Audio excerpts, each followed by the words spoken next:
Salam. Bacaan hari ini sangat menegangkan. Semua dengan penderitaan, sengsara. Bapak, Ibu, saudara, saudari yang terkasih, banyak orang mengira, banyak orang menduga bahwa kisah sengsara adalah laporan kejadian atau laporan saksi mata dari penulis.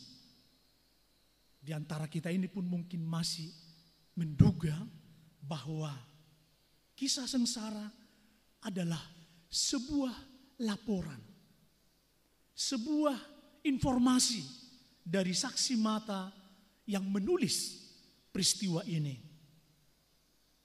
Mungkin ini perlu kita pikirkan bersama. Karena apa? Karena kisah sengsara sebenarnya merupakan permenungan. Kisah sengsara merupakan refleksi atas kejadian yang dialami oleh Yesus sewaktu menderita sengsara. Agar kita umat semakin memahami arti dan makna kesengsaraan Yesus itu bagi hidup kita sehari-hari.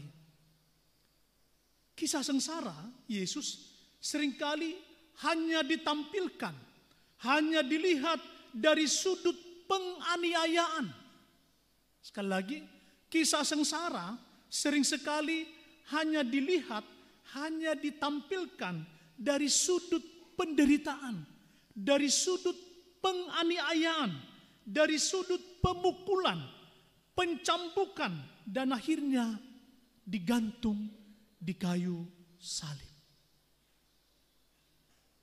Seolah-olah kisah sengsara ini adalah kisah yang sentimental, mengundang kesedihan, mengundang tangis. Apakah benar seperti itu? Mari kita lihat.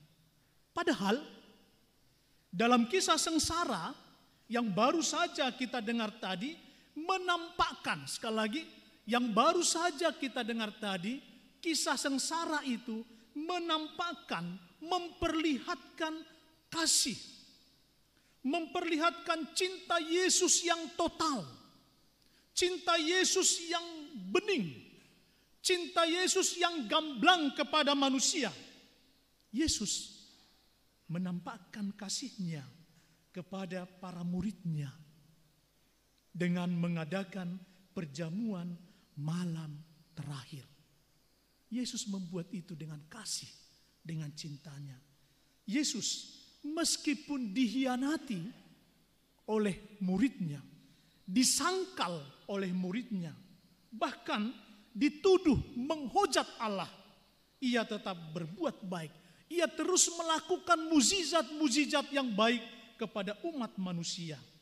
Meskipun Yesus dipermalukan, diolok-olok, diludahi oleh banyak orang, Yesus tetap mengampuni mereka. Yesus tetap berbelas kasih kepada mereka. Yesus mengampuni orang-orang yang telah menyalibkannya.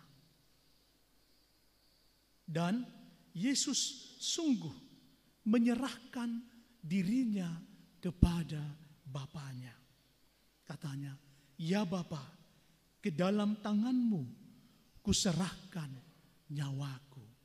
Ini adalah bentuk ketaatan, bentuk kesetiaan dari Yesus kepada Bapanya. Kita juga harus bisa mengatakan seperti ini. "Ya Bapa, ke dalam tangan-Mu kuserahkan hidupku. Aturlah aku, bimbinglah aku." Disinilah letaknya ketaatan kita sebagai orang-orang beriman. Kesetiaan kita kepada Tuhan sebagai orang-orang Katolik.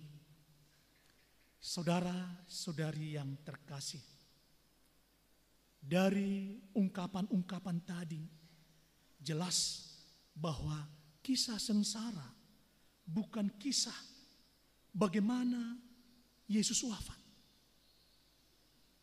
Bukan kisah bagaimana Yesus mengalami penderitaan. Tetapi bagaimana Yesus mengasihi umat manusia sampai sehabis-habisnya. Jadi kisah sengsara adalah mau menampilkan, mau mengatakan bahwa Yesus mengasihi manusia, mengasihi kita sehabis-habisnya, setotal-totalnya. Tidak ada lagi yang lain selain Yesus mengasihi kita sampai mati di kayu salib. Dan pada saat wafat di kayu salib, apa yang terjadi? Kepala pasukan yang menjaga salib Yesus mengakui kebesaran Yesus. Kepala penjaga itu mengatakan, sungguh orang ini adalah orang besar, orang hebat, orang yang ilahi. Maka sejak peristiwa itu banyak orang yang menyesal, banyak orang yang percaya, banyak orang yang menepuk dadanya, banyak orang yang bertobat bahwa yang mereka salibkan, yang mereka siksa adalah Putra Allah, adalah penyelamat manusia. Maka mereka bertobat. Bapak, Ibu, saudara-saudari yang terkasih, apa yang bisa kita renungkan? Apa yang bisa kita petik dari perayaan peristiwa hari ini? Bagaimana kita menghadapi kenyataan hidup yang kadang banyak tantangan, yang kadang ada pahitnya, yang kadang banyak sulitnya, yang kadang berat untuk kita hadapi karena kemiskinan, karena penderitaan, karena sakit penyakit. Lewat peristiwa itu semua, masihkah kita mengingat Tuhan?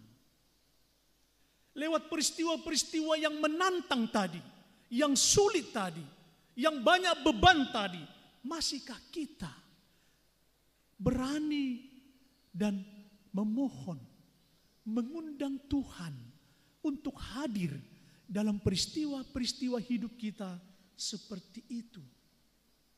Apakah kita masih menyadari kehadiran Tuhan dalam masalah-masalah hidup kita? Jangan-jangan kita menjadi orang-orang yang pesimis, yang putus asa dengan segala peristiwa-peristiwa itu. Apakah kita juga mencoba mencari makna di balik kesulitan-kesulitan, tantangan-tantangan tadi? Apa yang dikehendaki Tuhan?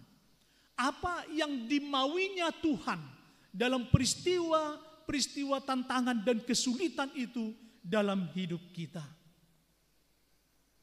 Kalau kita lihat yang baru saja kita dengar tadi, Injil yang panjang itu, kalau Yesus menghadapi musuh-musuhnya tidak melawan, tidak berbicara sedikit pun, tidak ada mengatakan kamu yang salah, tidak.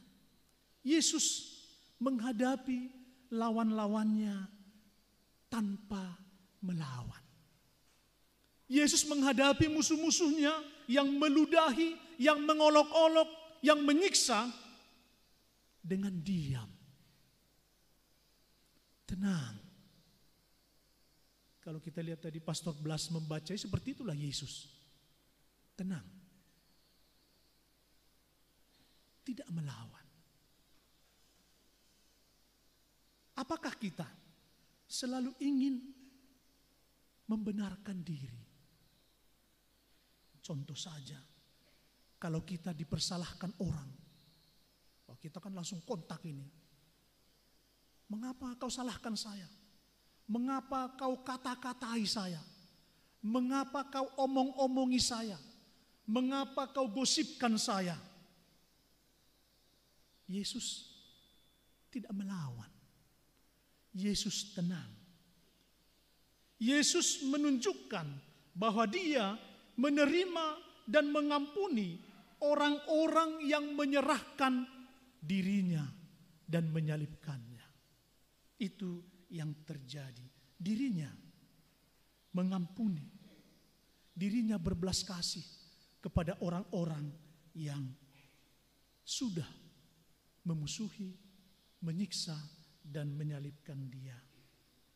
Saudara-saudari yang terkasih, karena kita menyaksikan, merasakan kasih Kristus yang begitu besar, kita lupa bahwa sengsara Kristus itu sebenarnya juga adalah peristiwa karena korban kebencian, kedengkian dari orang-orang Yahudi, orang-orang Farisi, ahli-ahli Taurat. Dan kita berharap kita tidak membangun sikap benci, dengki, balas dendam kepada orang. Hari ini Yesus memberi pelajaran yang luar biasa kepada kita. Yesus tidak mengungkapkan kebencian. Yesus tidak mengungkapkan kedengkian. Yesus tidak mengungkapkan dendamnya kepada orang-orang yang menyakitinya. Tapi malah dia mengampuni. Berbelas kasih kepada mereka. Bapak, Ibu, saudara-saudari yang terkasih. Dalam pengadilan, peristiwa penyiksaan, tak satu pun adegan yang ada membela Yesus, tidak ada. Bahkan muridnya sendiri lari pontang-panting, bahkan mengkhianati dia, mengaku bukan muridnya. Peristiwa pengadilan, tak satu pun orang datang untuk membela dia. Maka ketika Yesus dibiarkan divonis, diadili secara tidak benar, semua orang yang pernah mengalami kasih, yang pernah mengalami mukjizat, yang pernah mendengar pengajarannya, semua hilang. Yesus tetap teguh dalam kasih. Yesus tetap teguh dalam totalitas cintanya kepada manusia. Pertanyaannya, masihkah kita menjadi orang-orang yang membenci atau juga yang cuci tangan atau juga yang membiarkan Yesus divonis kembali? Ataukah kita berani membela Yesus dalam hidup kita lewat iman kita, kesaksian hidup kita sehari-hari dimanapun kita berada? Amin.